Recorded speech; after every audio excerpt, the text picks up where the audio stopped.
Part of the program, it is a free call, 1-855-450-NOAH. That's 1-855-450-6624, or send an email to live@asknoahshow.com. My name is Noah Chalai. I am your host. Delighted to be here with you as another episode of the Ask Noah Show kicks off this hour. Joining me, my co-host, Mr. Steve Ovens. Welcome in, sir. Good evening, Noah. You know, things that the temperature has broken here and people have been venturing back outside into the lovely South Dakota weather. How's things going up there? It is great. I'm telling you, enjoy it while it lasts, because pretty soon it's going to be in the negative something or others below zero. Not fun for anyone. But you know what the saving grace will be, Steve? You and I have both fallen into a myriad of different little projects, all of which are probably, likely, because we're open source nerds to talk about it, going to make its way onto the air at some point or another. So I guess it'll all be content at some point. I imagine so. You know, it's great to get caught back into the swing of things. Sometimes I go through this lull where I'm not so interested in tinkering around, and then I get some sort of thing catches my attention, and then I'm really busy tinkering for a month or two, and I really enjoy it. 100%. I'm in the exact same boat, and that happened to me this week. I started playing with a product called Orbit Panels, and effectively what it is a control surface that democratizes technology. So it has allowed my elementary age school children to leverage automation technology that's existed in my home for 10 years, but it's been out of their technical reach. Joining me to discuss Orbit Panels is the owner and founder of Orbit Panels, Mr. Thomas Kvamme. Welcome in, sir. Nice to be here. Thanks. I appreciate you making the time. So give me the backstory. You're a full-time church director. You've been on staff at a church for 8 years. And before that, you were a design engineer for an AV integration company and worked primarily with churches. And then before that, you were busy pushing buttons and causing chaos in churches since middle school. It always amazes me that people that have your skill and ability, you could go to an AV integrator, you could go to all of these places and get more peanuts than you're getting now, right? But you choose not to do that. Can you give me the backstory? Why have you been in ministry for 8 years? Why do you continue to do that? It's really just as simple as the meaning and purpose behind it gives it more value than the monetary value I get from working a regular job and making lots of money installing things for people that have missions that I don't care about or don't agree with. And so that was the great part. When I was with an integrator that focused primarily on churches, even though I wasn't on staff at those churches, I was able to come alongside them. We would have meetings about what they wanted their technology to do, what their purpose and function was, and how we could meet that goal. Oftentimes, we were working with churches that didn't have tech people on staff or giant tech budgets. We weren't doing mega churches primarily. We did a lot of smaller, medium-sized churches. And so they wouldn't know often, hey, I want this gear that does this cool thing. We want this spec and this spec, and we want the top of the line stuff. They would just say like, hey, we need to project something. We don't know what it takes to make that happen. We just know we want it to get from our computer to that screen. You figure out what's in the middle and make it work. We become more like the rivers that we swim in, right? And so whatever groups that you're in or whatever. And so oftentimes the river of really high-end professional AV stuff does not always necessarily intersect with churches, in part because of budget, in part because it's, you know, if you're using it one day a week. So there's a difference there. Can you take me back to life before the Streamdeck? So you've worked in churches since middle school. So you've seen it all from the Mackie 12-channel mixer and the dude who just religiously shows up there every weekend to put the faders where they need to be. And I've literally seen churches where they have light switches mounted to a piece of plywood in the back, because sometimes that's what you have for light control. So you've done all of that all the way up to what is now Orbit Panels. Can you tell me what life looked like before the Streamdeck came into your life? Yeah. So I started volunteering in middle school running a slide carousel. So back when slides were physical plastic things that light shone through to get up on the screen.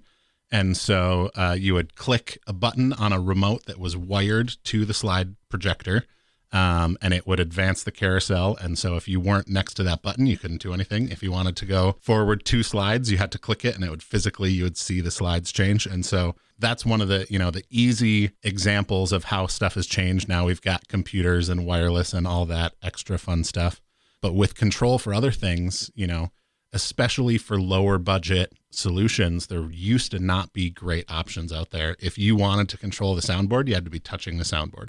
If you wanted to control lighting, you had to be touching the switch or touching the light board or whatever you were using to control lighting. If you wanted to control what words were on the screen, you had to be at the computer that had the words on the screen. The first things I started doing before Streamdeck was just remote desktoping in from one computer to the other, being able to control computer programs that were on different computers from different seats, especially if you're a one-man show, instead of having to reach, extend one arm as far to the left as you can to reach the right computer and extend the other arm as far to the right you can to keep one hand on the sound fader because somebody's talking on the thing and you have to hit their slide for them, but you're running it all by yourself because it's a middle of the week thing. If you can, remote in and do both of those on one computer or on computers that are next to each other instead of physically wherever they're located in the room, makes it a lot easier.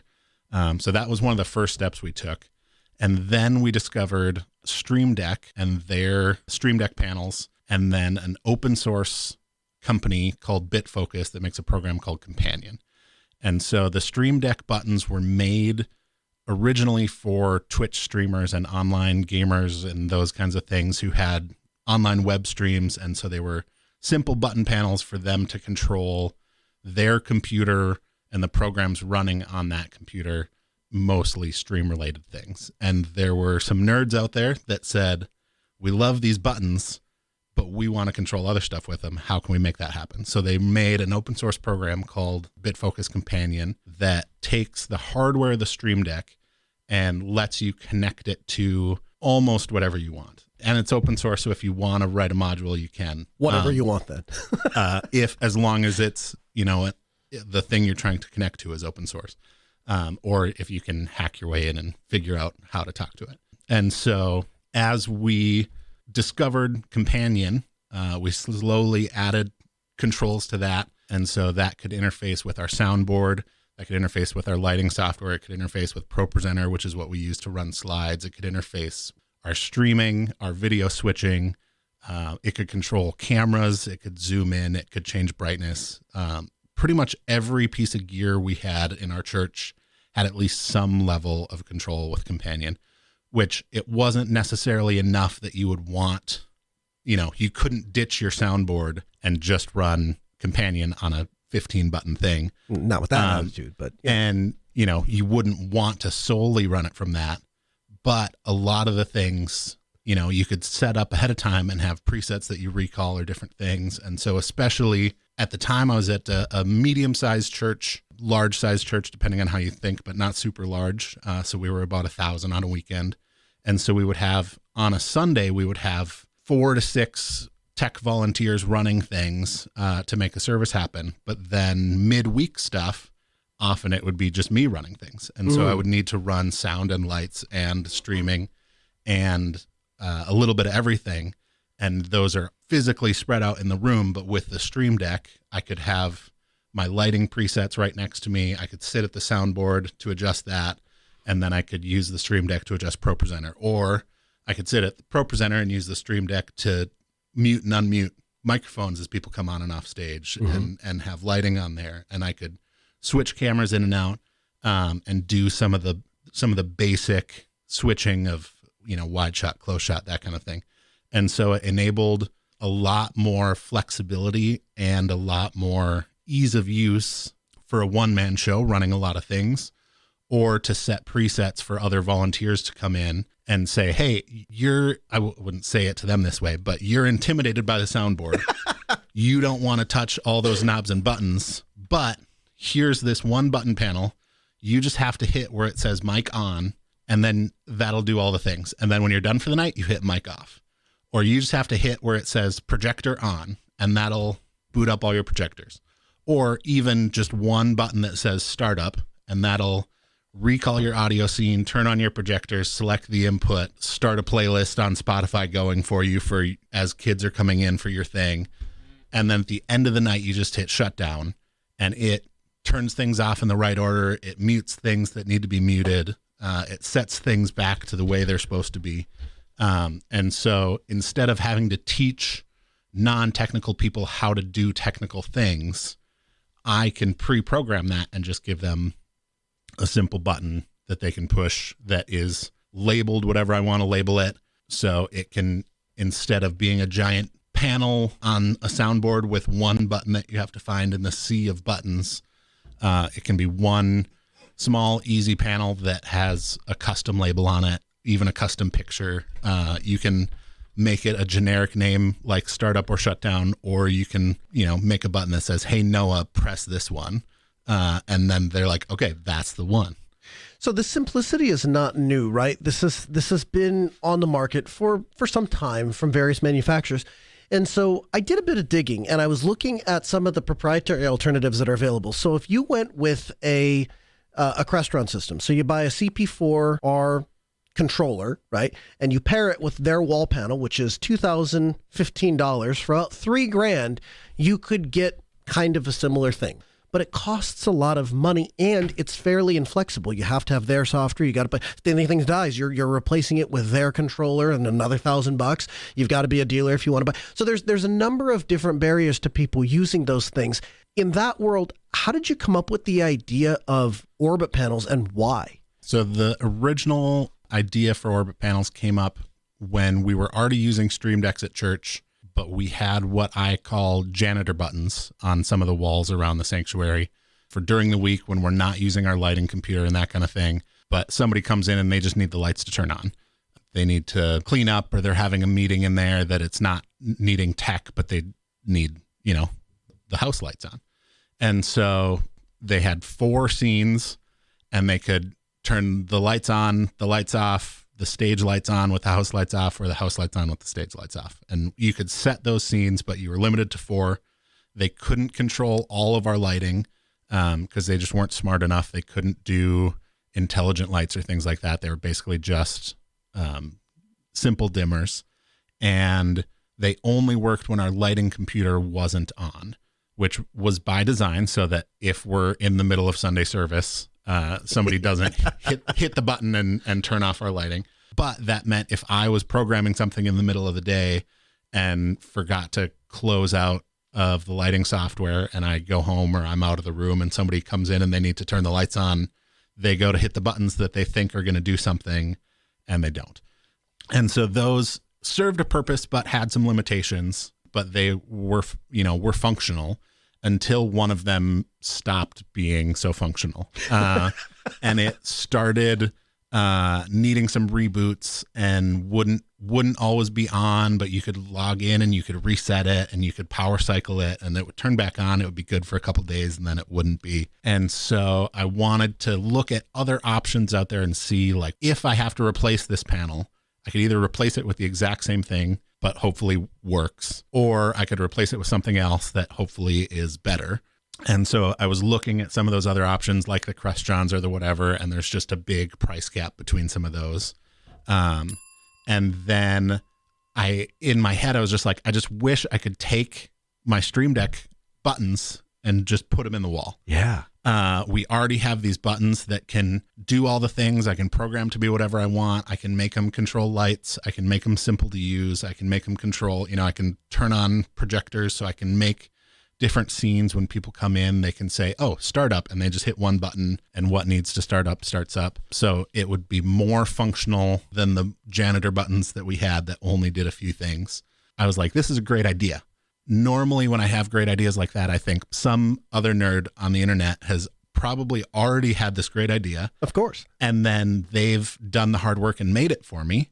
And so I'll just find what they did and either buy it or 3D print it or make it, but they'll have figured it all out. And then it's easy.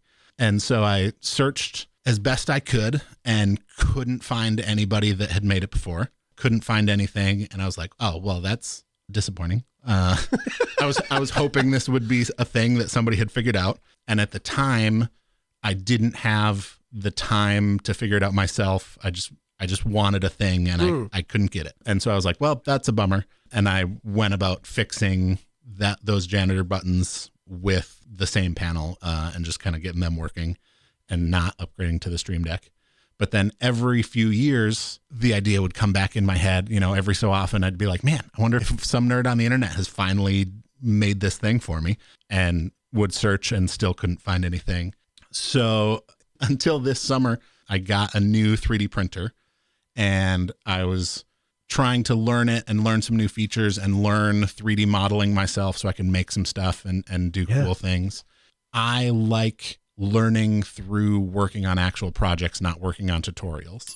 And so I looked up some like learn Fusion 360 in 30 days and like, here's a tutorial to make a Coke bottle. And I was like, but I don't want to make a Coke bottle. Doesn't even have Coke in it. Like, I want to make something that I want to have and use. And like, so I like to think of projects and then I'll figure it out on the way. And that's how I like to learn stuff. Yes. And so I was like, well, what thing could I make that I'll want to make and want to have? And that isn't something, you know, there are tons of 3D models out on the internet that you can just download and print right away. And I did one of those as soon as I got my 3D printer. I was like, I just want to print something. So I downloaded a model and printed it.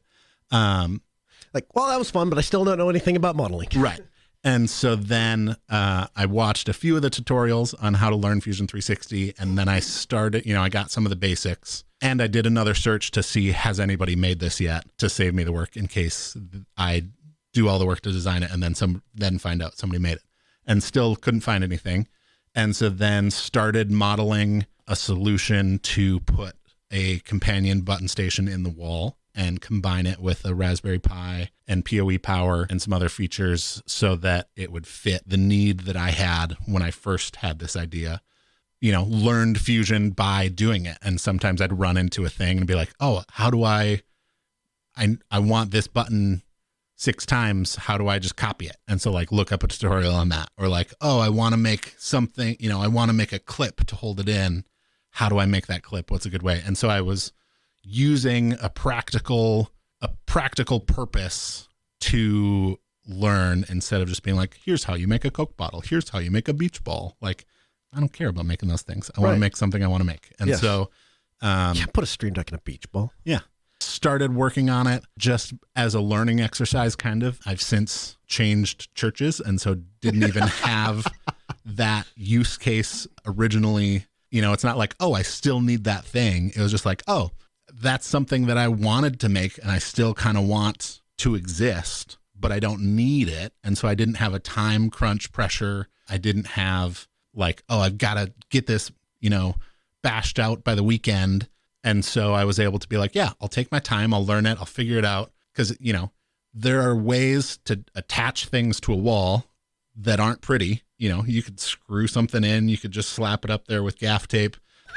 There are ways to make a functional panel be on a wall. Sure. That don't take learning software and 3D modeling and all that kind of stuff. But I wanted to use it as a tool to learn 3D modeling, 3D printing. And so as I was making it, I showed it to you and showed it to some other people, and it was just kind of like, hey, here's this thing that I'm working on just as a nerdy project with no intention of doing anything beyond that. And then every conversation I had about it basically turned to, so how can I buy one of these from you? And I was like, oh, well, I wasn't planning on that, but I guess we could figure that out.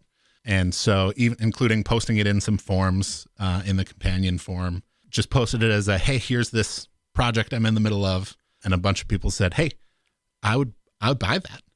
And I was like, well, I was planning on giving it away, and I still am doing that. And so if people want to make it themselves, the files are available. I've got an instruction parts list and even a build walkthrough video that people can do it themselves, because that's what I was looking for when I wanted it the first time. Was I just want somebody to have figured out how to make it work. I can put it together. Yeah.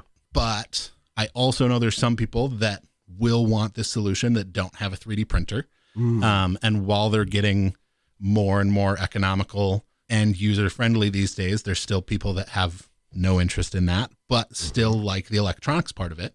Yeah. And so if they want to build it themselves, but don't have access to a 3D printer or interest in a 3D printer, they can buy just the enclosure kit from me. And so then they can still build it themselves if they get joy out of building it themselves, or if they think it's cheaper to build it themselves, they can buy the parts, search for deals, do all that kind of stuff. And then there's some people that get no joy out of building things or don't have time to build things. Hi. And, you know, I've been everywhere on that spectrum throughout my life in different times. There's sometimes I've wanted to do projects but didn't know how. Mm-hmm. There's sometimes I had plenty of time and plenty of will and enjoyed it. And sometimes that it's like, yeah, I want to make that, but I'm just too busy. Mm-hmm. And so if people either don't want to or don't have the time, they can purchase a fully made and assembled orbit panel ready to go. So I did the latter. And I'm in that boat where I absolutely have the technical capability. I've been soldering since I was 8 years old, ham radio operator since I was in high school. I have the technical know-how to do something like that. You know what? The last thing I feel like doing after I get done solving network problems and doing that for everybody else when I get home, the last thing I want to look at is an electronic or a computer or anything else. And then the other part of it is there's the spousal approval factor. Anything I do has to pass the wife litmus test, and that is a very high bar. So just bring this conversation full circle, the gaff tape thing, that's a non-starter, right? Like that goes up, it comes right back down. And so there's a level of a paralysis of the analysis, right? Like I just won't go forward unless there's a drop-in solution. So I purchased a completely assembled orbit panel, and I got to tell you, it was, so you sent me like the rough instructions. You're like, hey, this is all going to get fancy later on. But to start, basically, you plug it in, you visit the IP address, you give it the companion IP address, and Bob's your uncle, it'll be working. Turned out to be exactly accurate. I pulled it out of the box. I plugged it into PoE. The thing that I think is a really great design decision on your part is we know that we have network things that we place inside of walls. We've got all of that there. Now we just need, and there's a standard way to communicate with it via network and power it over PoE, and you've built all of that into the panel. So you can disconnect your proprietary garbage thing, throw that in the trash, you plug in the orbit panel, it's a drop-in replacement for a lot of this stuff. And then on the controller backend, instead of spending $1,000, any repurposed computer or a Raspberry Pi running Companion will do. Can you talk to me about what it takes to convert a Streamdeck to one of your orbit panels? Yeah. First, I'll just touch on that was one of my design goals, was to make it readily, drop in. The inspiration was replacing an existing panel. Mm-hmm. I wanted it to be able to replace an existing panel, so I designed it to fit in a standard, 1 gang box for the Mini or a 2 gang box for the 15. And because I knew there was going to be lots of people out there that have panels that they hate, or janitor buttons that they hate, mm-hmm. or maybe don't hate, but just wish they could do more. Yep. And then I also wanted to make it, there are plenty of people out there already using Companion, but to use Companion currently, most people are plugging the Streamdecks into their computer. Mm-hmm. And so if I want my Streamdeck working over here, it has to be within 6 feet of a computer. Right. There are some people that have, screwed Streamdecks to the wall to make button panels, but then they run the USB cord up into the ceiling where they've got a Mac Mini or, wow. And like in some cases, those are fine solutions for the problem that they've got. They've got a TV right there that they're also running stuff on, and so they're like, oh, this is running the slideshow for that TV, so we'll also have it run Companion. Mm-hmm. But if you want to duplicate that around a building or around a campus, it's not scalable. You can't buy a computer every time you want a button to turn something on. Well, you can, but it's real pricey. So I wanted to put all the things that you needed to make it work in an easy drop-in solution. Mm-hmm. And so combined a Streamdeck button module with a Raspberry Pi 02W mm-hmm. and a PoE hat to power it and give it network. And so all of it fits into a very small package that can fit in a 1 gang box. I also wanted it to look nice. Yeah. That was one of the things I didn't want it to be this big, ugly thing with wires hanging off of it, sitting on the wall. I wanted it to look like it belonged, look like it was meant to be there. So the outside dimensions are the same as a normal light switch wall plate. I centered everything, which Elgato, the makers of Streamdeck, didn't make easy on me. Their panel buttons are off-centered from the physical interior buttons. And so, and everything is millimeters too big for what the easy way to do it, as I designed it the first time, as I was just making it, I wasn't measuring it against a wall plate. I was just like, oh, let's make a case for these buttons. Sure. And then went to test it and put it in a wall box and realized it was just like a 1/4 inch too big. And was like, oh, well, if I trim down my 3D printed stuff, can I make it fit? And so I just took the panel and held it up and I was like, you're just like 4 millimeters too big, which I'm going to go back and forth between units because I mostly think in inches because I'm American and freedom. Sure.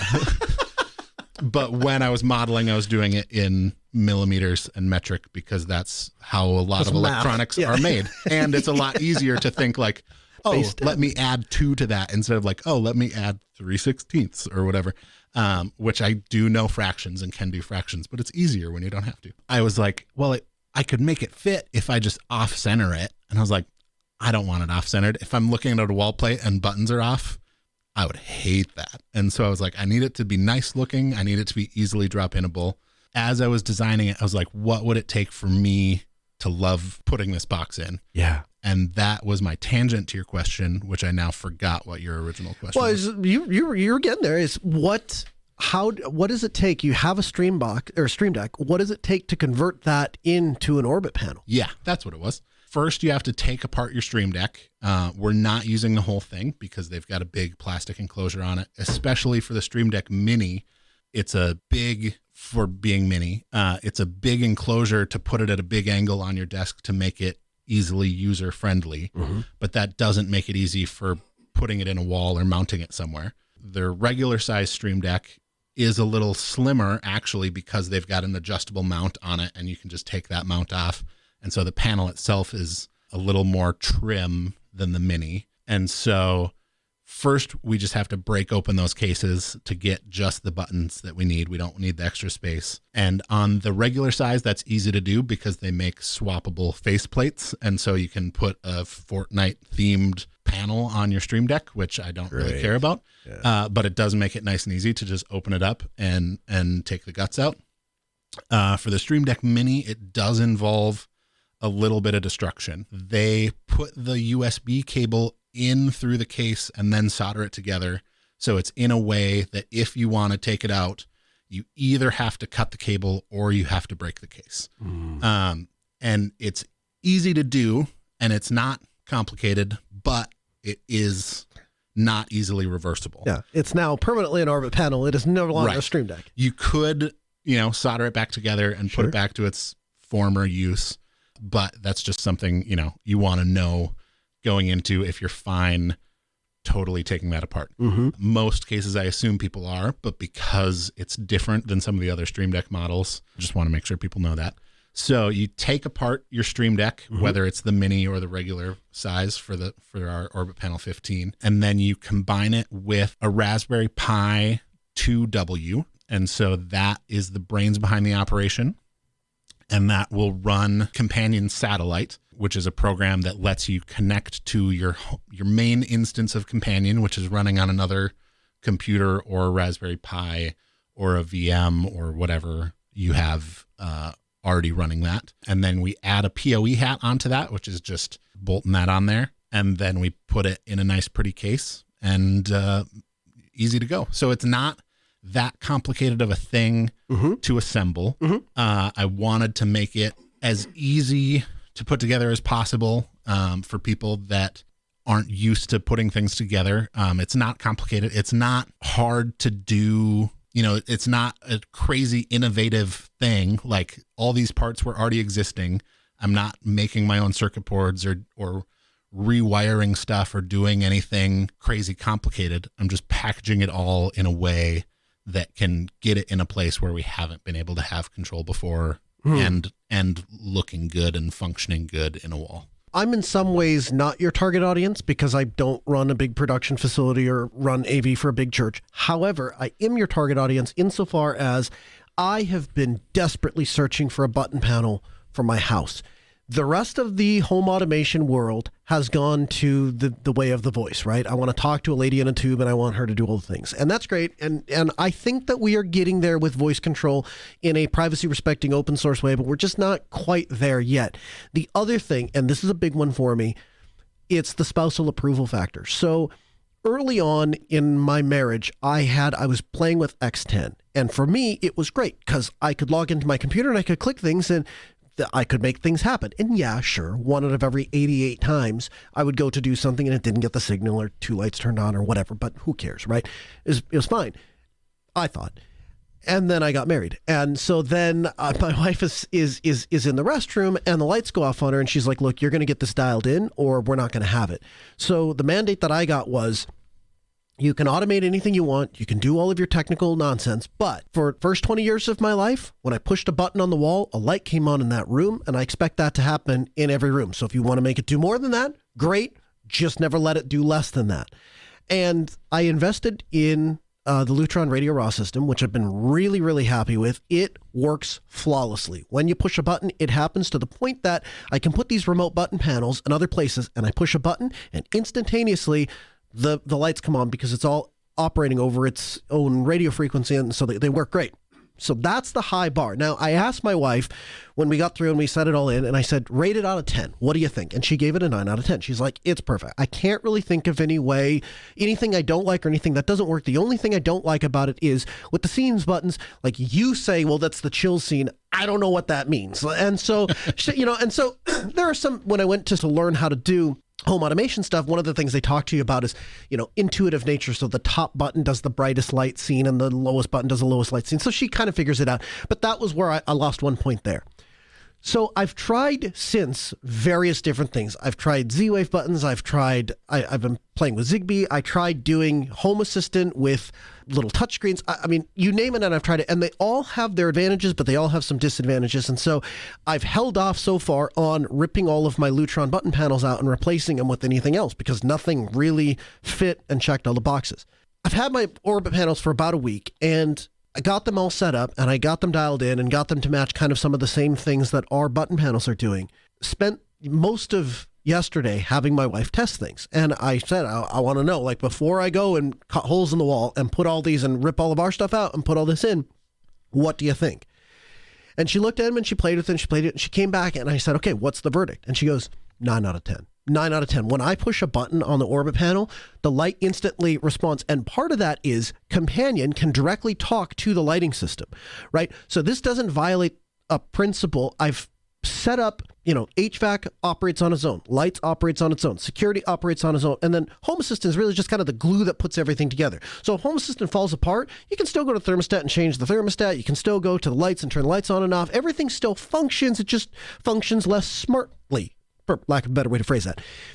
When we introduced the Orbit panels into our house, it was immediate that those could control all of the individual things separately, in addition to triggering automations in Home Assistant to do more complicated and fancy things. And also what I'm finding is the response latency from the Orbit panels to Home Assistant is less than the response latency from my Lutron panels to Home Assistant. So we've actually had some net gains in our house.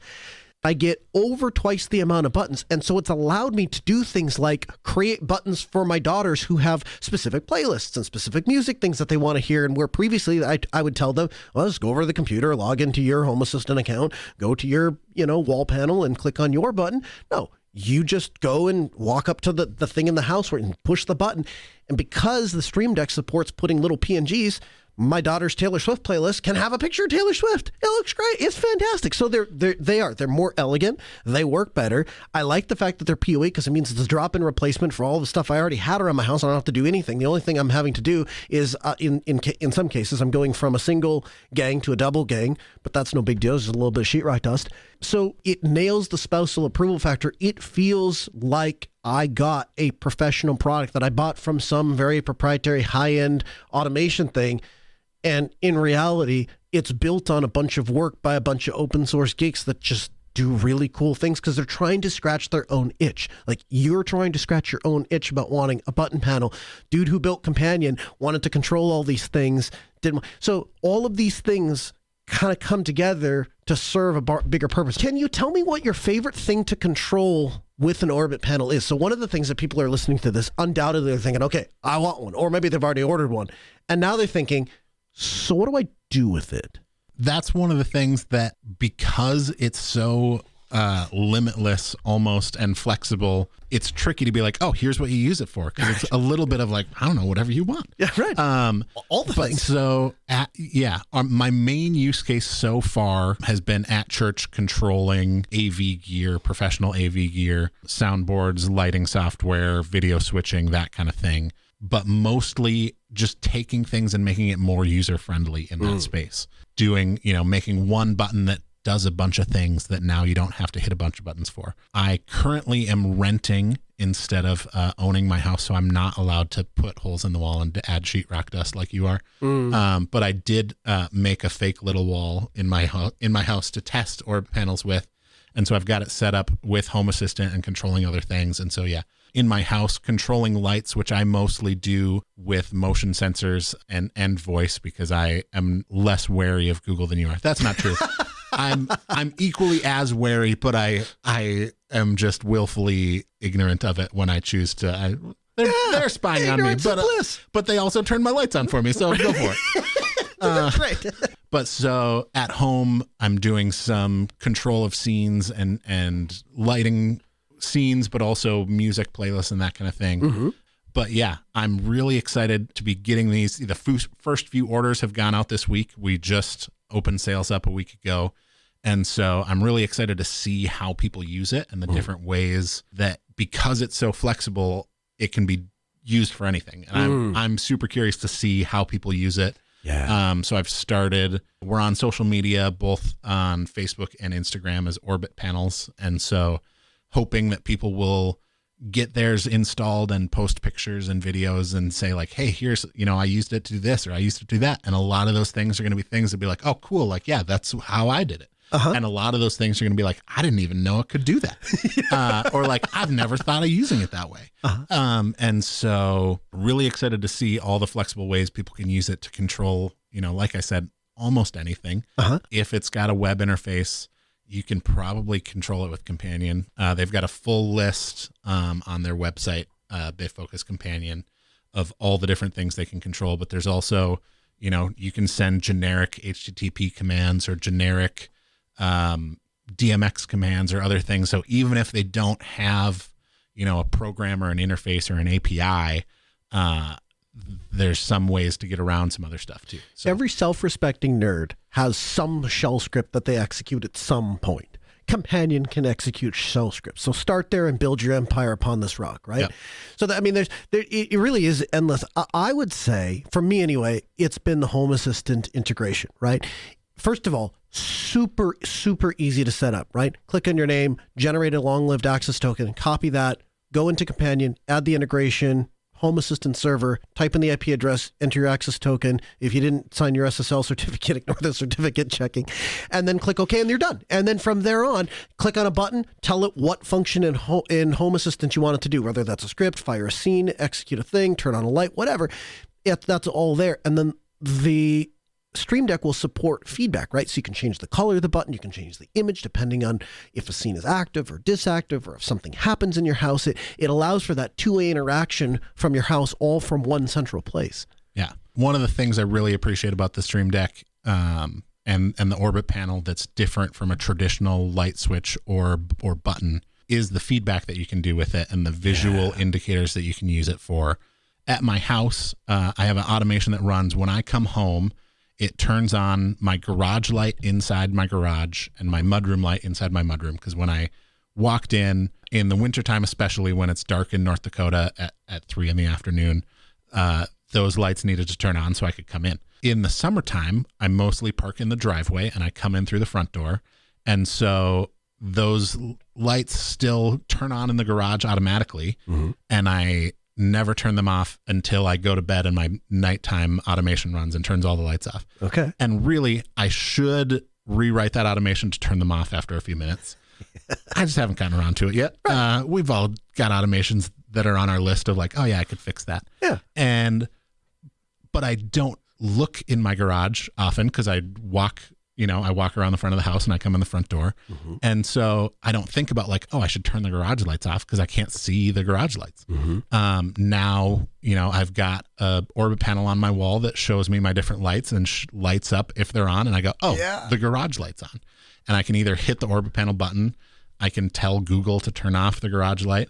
I can do it on my phone. You know, there's lots of different ways to do that, but I didn't know to do that until I saw that the light was on. Yeah. So at home, you can use it, you know, for if lights are on, if programs are running, if your music is playing, things like that. In the production world, you know, we have a Streamdeck set up for if we're recording our services. It'll have a big red light that shows up that says you're recording and shows how much hard drive space you've got and how many minutes are left. And so you can get that feedback that we had on our hard drive recorder that is in a rack in the back of our control room behind us. Yes. So if we wanted to check that before, the producer in the control room would get up, turn around, get out of their seat, look and be like, oh, yep, it's recording. And we missed a few Sundays where we thought we hit record, but you know, got busy in the lead up to service and didn't hit the record button and didn't notice until you go to stop it at the end of service and you go, it's already stopped. That's not great. And so now, you know, that user has a button right in front of them, a big red record button, a big blue stop button. It knows if it's recording or stopped. And so it lights up the appropriate button. You don't see the stop button. If it's already stopped, you don't see the record button if it's already recording. So you know, okay, service is recording. I've got this much space left. I've got enough hard drive space. I've got enough whatever. And yeah, you can program it to fit what you need where you need it. And so just the flexibility of it. What's coming up next with Orbit panels? What do we have to look forward to? So you've got the Mini, that's the 6-button version. You've got the 15-button version. What's cooking in the Skunkworks lab? Yeah, I've got a Google Doc going of a bunch of new ideas potentially to work on. And so we'll see where those lead. Some of that is using the same size button panels that we've already got, but doing different features. So, you know, there's ways to do that potentially with battery and make it a wireless thing. Okay. Or, you know, not wall mounted, but remote or that kind of a thing. Sure. But there's more Streamdeck options out there. So there's a Streamdeck XL, which is 32 buttons. There's a Streamdeck Plus, which is 8 buttons.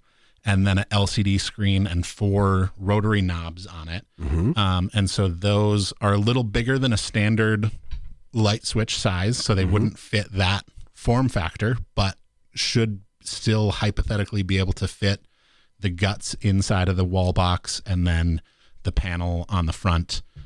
Figure out different ways, you know, see first how people are using it, what they want, where. You know, I don't want to. The reason I made these in the first place was because I had a need and I wanted to fill that need. Yeah. So I don't want to make a panel that doesn't fill a need that I spend time designing and figuring out how to make it work and working around all the weird intricacies and the weird sticky outy bumps and juts that Elgato puts into these panels that are in exactly the wrong spots for me, only to be like, well, nobody's doing anything with that. Not any good, not worth the time I put into it. Yeah. And so as Orbit panels gets out into the world and we see how people are using it, and if people say, oh, I would love this if I had the 32 panel or the 32 button version, or I would love this if I had a rotary encoder, seeing what people are interested in, what people want. And then in addition, you know, there's tons of gear out there that isn't Streamdeck related that can serve similar functions, and so putting control where people need it. And so if there's other, hey, I want this touch panel mounted in a wall, or I want this thing, I'm open to people sending me those ideas, and maybe they get added to the list, and maybe enough people want similar things, or even if enough people don't want it but I just think it's cool enough, maybe I'll work on it. Or, you know, potentially if somebody says, hey, I really want this thing in a wall, here's a boatload of money, you can make that happen. I'll be like, I can make that happen. I don't know what that number would be or what that thing would be. And I'm not saying for sure that that's going to happen, but there's some number. It started with you scratching an itch. You scratched that itch. You solved your problem, the product that you wanted to exist. I remember you talking about this 4 or 5 years ago. Yep. It now exists. It's now available to people. They can buy it. I have one. I'm absolutely in love with it. Before I came here to record this, I asked my wife, I'm like, so how many we doing? We walked around our house and went, okay, we put one here, put one here, put one here, and put one here. And so it's turned into quite the little construction project. So I appreciate you putting this on the planet. Thomas Kvamme, he is the owner and founder of Orbit Panels, and a guest this hour on the Ask Noah show, stellar solutions for down-to-earth control. Thomas, I appreciate the time. We'll get you back in the program soon. Thanks for having me. From the Linux Newswire newsroom, this is the Week in Review with JT. For the week of August 11th, 2024, here's the Linux and open source news. Mozilla Firefox 129 is now available. Wine 9.5 is out. The KDE project has announced the release of KDE Frameworks 6.5. And the GNOME project has released GNOME 46.4. Speaking of desktop environments, System76 has announced Pop! OS 2204 LTS, and it will ship with the Cosmic Desktop Alpha. OpenZFS 2.2.5 has been released. And Zluda, the popular open source library for porting NVIDIA's CUDA code onto AMD's ROCm stack, has now been taken down, as AMD's legal department has claimed that their approval via email to release the code is not legally binding. And the White House and Department of Homeland Security are partnering on an $11 million initiative to gain an understanding of how open source software is used across critical infrastructure and how to better secure it. In open source hardware news, Tuxedo Computers has announced the Infinity Flex 14, a 3-in-1 convertible Linux laptop. In open source AI news, California's AI bill threatens to derail open source innovation. The bill's sweeping regulation could leave developers navigating a legal minefield and potentially halt progress in its tracks. And lastly, for those who want the fastest Linux system out there, a new one-line kernel patch which aligns the slab in the ACPI code makes Linux boot 35 milliseconds faster. Our first email comes in from Brandon. Brandon writes in and says, "Hi, Noah and Steve. I've been using SimpleHelp for years, and it's a great solution. However, there have been a few times that the service hasn't started up with a machine reboot. This happened recently when I was looking for a backup solution, and I think I found it. Not wanting to use AnyDesk, TeamViewer, etc., I did a look around to find an open source solution, and I found Mesh Central. While this doesn't do everything that SimpleHelp does, it does do quite a bit. Remote desktop, file transfer, terminal or console access, cross-platform, remote monitoring, multi-user support with audit log, and session recording. Chris and I have been testing it, and it looks very promising. I'm wondering if you've heard of this before, or if you have a backup in case SimpleHelp isn't available. Thanks, Brandon." So, Steve, you and I have talked about Mesh Central before, but let's address the root of his question. What do you like for out-of-band access? You go to your favorite primary choice, and it doesn't work. Then what? Hopefully I've got SSH access. So I'm a big fan of Tailscale. Tailscale and Headscale, if you're going to self-host it. I like the fact that if the computer turns on and the networking is working, you'll probably have your Tailscale connection. That's kind of my fallback. If it's Windows, my first answer is, I'm sorry, I don't do Windows. And my second answer is, I don't know. Let's Google this. So for me, I think I start from the standpoint that RDP is on every Windows computer. So if it's a Windows machine, that's generally my way in. Now that works in my world because I'm the guy setting up the network. And so I almost always have VPN access directly internal to the network. So it's really just a function of either walking the user or the on-site system admin through enabling RDP on that machine, finding out the IP addresses, and Bob's your uncle. I would draw your attention to SimpleHelp does have a instant support service, right? And so if you go to your SimpleHelp server and click on the on-demand session, you can walk a user through how to get connected manually to a SimpleHelp session. Then you can use that to restart the service or fix the problem with SimpleHelp. So that would be the way that I would choose to work around if the service didn't work, although I've not personally seen that. I like the idea of replacing SimpleHelp with an open source solution. I've said it many times. I'll stand by this till the day I die. If it isn't an open source solution, then I expect that the rug is going to be pulled out from under me. I just don't know exactly when that's going to be. So because of that, I'll be cognizant of the fact that I'm not owed anything, and I'm just grateful every day that it continues to work. Meanwhile, I'll continue to try to find an open source replacement.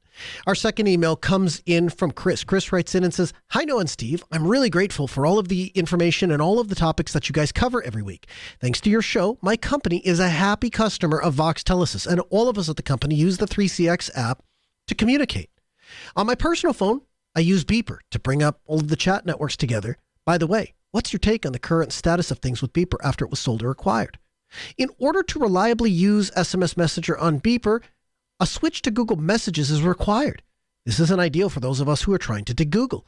Could the Linphone app, together with my T-Mobile service, serve as just the SMS solution to communicate with other people using the SMS messaging? What solutions are you guys using for standard SMS messaging? Also, from time to time, I'm working at a public place, such as a coffee shop or co-working space using my laptop, which runs OpenSUSE Leap 15.5. I currently have a subscription to ViperVPN. You can learn more at vipervpn.com, but I don't think it's possible to use it with OpenSUSE Leap. Connecting to the internet, our ERP system, bank websites, etc. from a public place without a VPN is obviously a bad idea and scary. At present, I'm not looking to host my own VPN, such as WireGuard, where I would connect to my house, for example, and then access the internet. From there, ideally, I think I would just need a reputable VPN service that I could quickly connect to from my laptop using public Wi-Fi. Any ideas on the best way to go about this, considering the Linux distro I'm running? Could Tailscale.com work? Locata.com.org be options worth considering for this use case? Thanks so much. All the best, Chris. So, Steve, I want to start with you because you're in this same boat. To the first part of his question, you are the target audience for, I want to get my messages on my desktop through Beeper, but I don't want to install anything from Google. And you're doing that. Tell me how. Yeah. So this requirement to run a Google service in the background, largely I understand comes from the requirement they want to integrate RCS. They haven't always had this. And so my solution was just don't upgrade the Beeper app on my phone. And so that has left me in some weird state where there might be some new features or bug fixes that would be nice, but on the flip side, I don't have to have the Google messaging installed on my system in order to function. And so if you're in a place where you can install a specific version of an APK, such as like F-Droid or whatever, you can install the version that I'm running currently is 2.22.31, and it does not currently require me to have Google SMS. I believe I'm using Simple SMS, but since I'm using Beeper, it's disabled and I haven't opened it in months. So for SMS, the way that I've chosen to go about cracking this nut is using a service called jmp.chat. So let's talk a little bit about the structure, the layout of this. A typical person goes into T-Mobile, Verizon, Sprint, AT&T, wherever, and that becomes their service provider. So that's providing the service for that phone number. And with that comes voice and text messages, which are typically delivered to the default app on the phone via the cell network. With jmp.chat, you're buying the phone number and they become your phone provider. Instead of giving you a SIM card, but I'll get to that, they have it. Instead of buying a SIM card, they simply deliver all of the calls and the messages via XMPP. So you can download the Cheogram app, you can sign into your JMP account, and when people call your phone number, the app will ring. When you get a text message, it will show up in the app.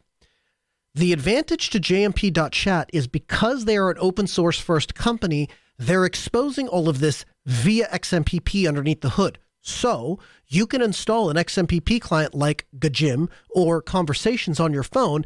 In fact, the Cheogram app is just a fork of the Conversations app. Just streamlines the process of getting signed in. But from there, you can receive your messages on your laptop, on your phone, with a Google account, without a Google account, on the web browser, wherever you like. Any place that you can get XMPP messages, you can receive text messages. It works with group chat. It works with individuals. I've used it exclusively for my text messages solution for over a year. I have zero problems with it. So that's not a bad way to go. If you want to get it into Beeper, it's possible. There is a publicly hosted Bifrost bridge available, and there are instructions on jmp.chat's site on how to access it and use that. In my experience, it works pretty well some of the time. The bridge goes down at times, and it's a public free bridge, so what can you really expect or complain about? You can't start conversations. You have to wait for the messages to come in.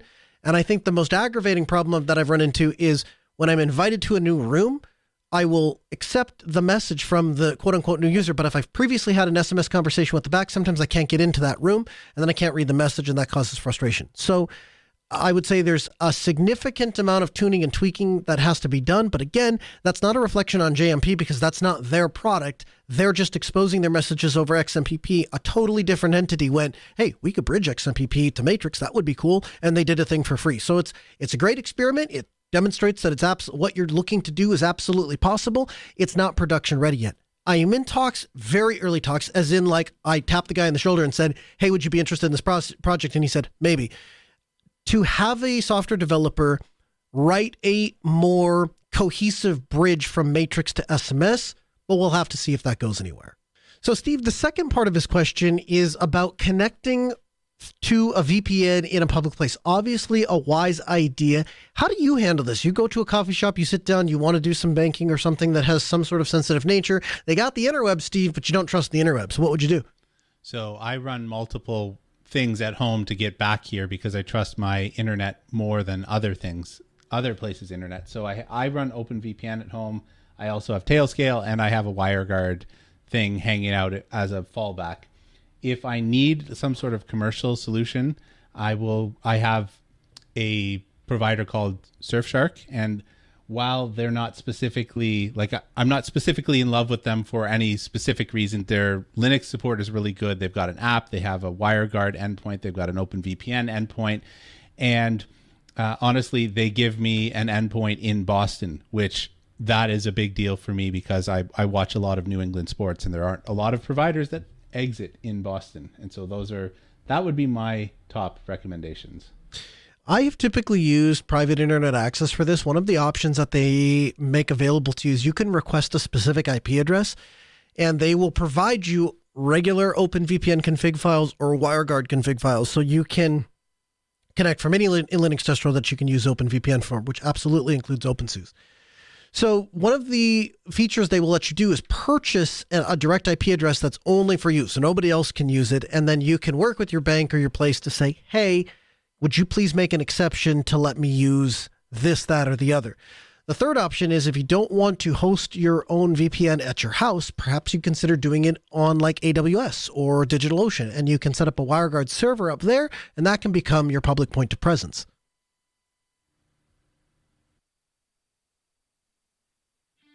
The music means we're out of time. I thank you for joining us. We're back next Tuesday at 6 p.m. Central. By the way, Thomas in the chat room, orbitpanels:/matrix.org, says use the code LAUNCH for 10% off when you order your Orbit panels.